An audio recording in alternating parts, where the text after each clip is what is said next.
our distinguished guest, His Excellency President Ferdinand R. Marcos Jr. On behalf of the management and staff of PCMC, we extend our heartfelt gratitude, Mr. President, for accepting our invitation and for taking time from your busy schedule to be with us today.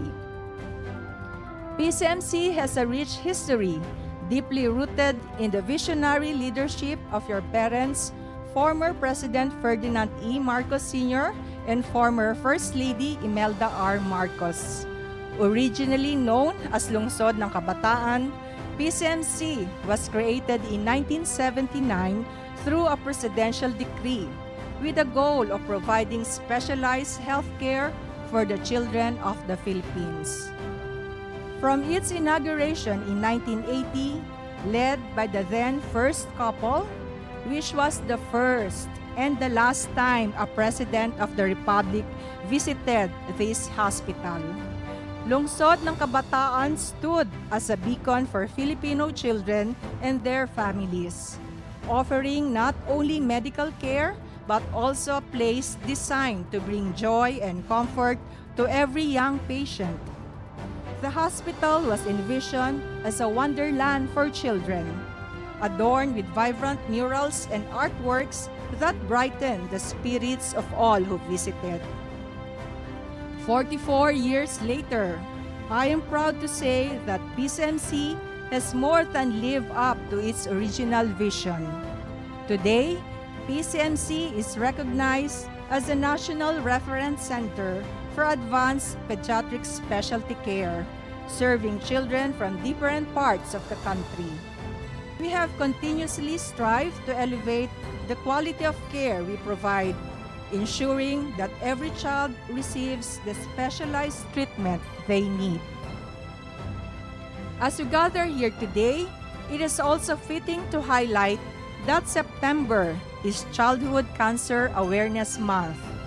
This month is dedicated to raising awareness, supporting research, and improving treatment for pediatric cancer, a cause that PCMC has been at the forefront.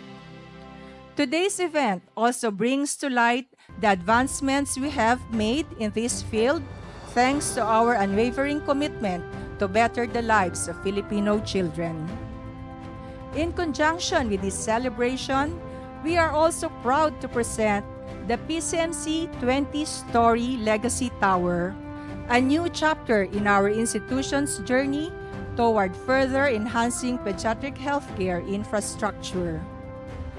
3 years ago, in 2021, during the pandemic, with face mask and face shield, our esteemed President visited PCMC as part of his birthday celebration. During his visit, he stopped by the iconic marker of Lungsod ng Kabataan in our lobby and expressed his desire to continue the legacy of his parents.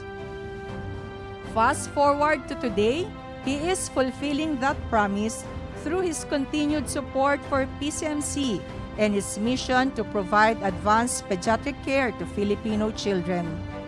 The Legacy Tower will be a symbol of progress and hope, housing state-of-the-art facilities that will allow us to serve even more children in need. Together, we will continue to build a healthier and brighter future for our children. We are honored by your presence today, and we look forward to celebrating many more milestones together sa bagong Pilipinas.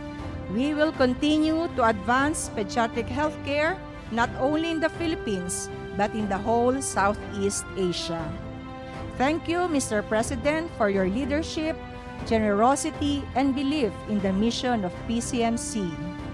Mabuhay po tayong lahat. Maraming salamat at maligayang kaarawan, Mr. President. Ladies and gentlemen, the President of the Republic of the Philippines, His Excellency Ferdinand R. Marcos Jr. Thank you, Sec. Bosa. Please take your seats for your kind introduction. Joining us, taking time away from the budget hearings here is Speaker Martin Romualdez. Of course, the host city of all of these grand facilities that we are trying to develop and will continue to develop. Mayor Joy Del Monte. The PCMC Executive Director, Dr. Sonia Gonzalez. My fellow workers in government, the brave pediatric patients and their families, some of whom are here. I see.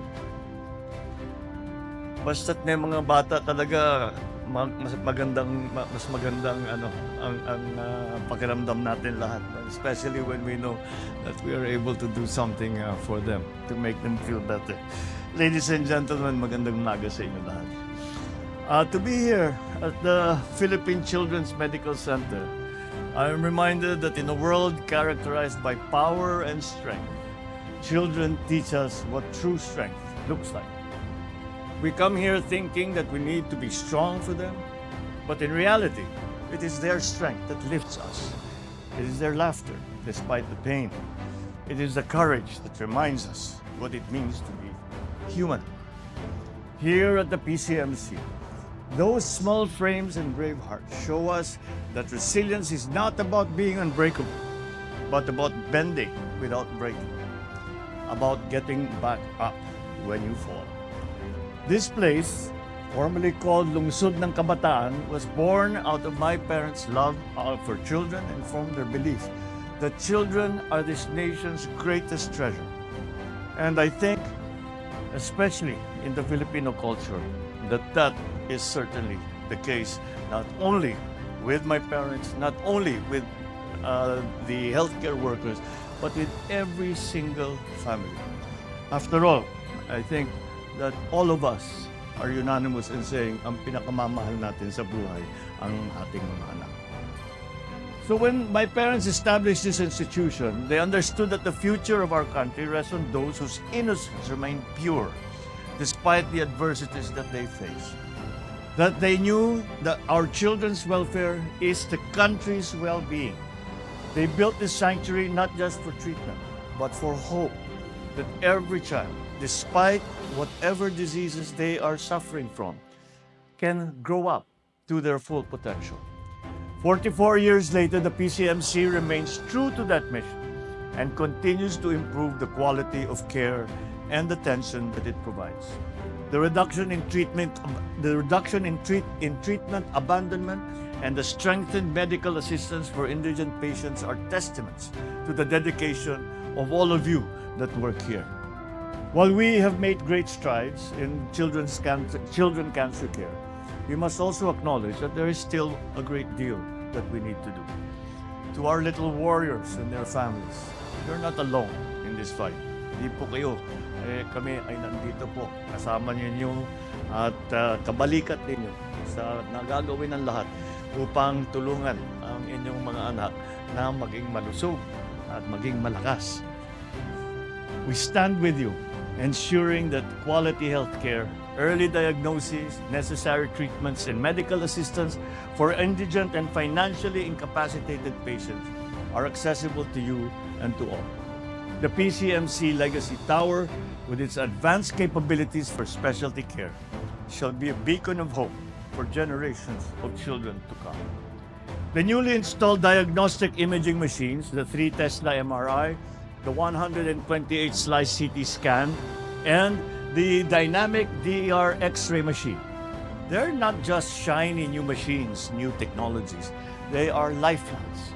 They allow us to diagnose more quickly, treat more effectively, and give every child a fighting chance.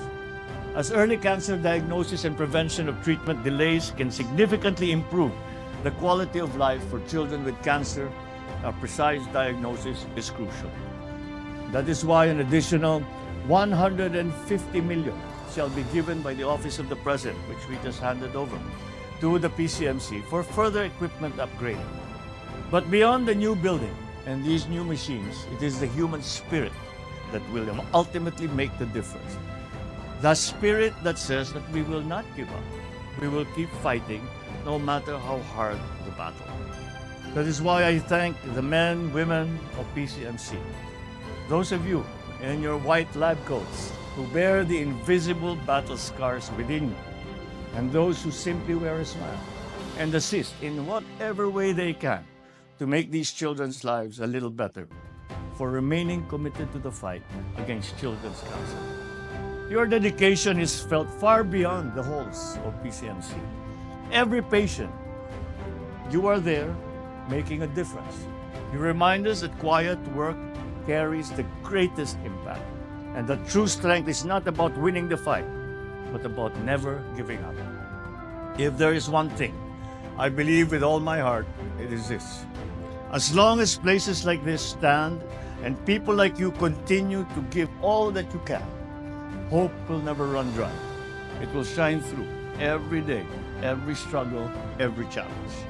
Every child who battles cancer, every family that stands with them, teaches us a powerful lesson that life, no matter how fragile, is always worth fighting for. In every small voice that I have heard today, in every brave smile that has crossed my path, I have seen a glimpse of that extraordinary courage that can move nations. Sa lahat ng mga narito, lalo na sa mga pasyente at kanilang mga pamilya, maraming salamat po sa pagpapaalala sa amin na minsan ang mga pinakamahihinang tinig ang nagpapamalas sa atin ng matinding kalakasan. Na minsan, ang tanging kailangan natin ay tunay na pagmamahal at matibay na kalooban upang magpatuloy sa kabila ng lahat. Maraming salamat sa inspirasyon. At sama-sama natin buuin ang isang mas malusog, matatag at makinhawang bagong Pilipinas para sa lahat. Mabuhay ang ating mga kabataan, mabuhay ang mga bayani ng Philippine Children's Medical Center.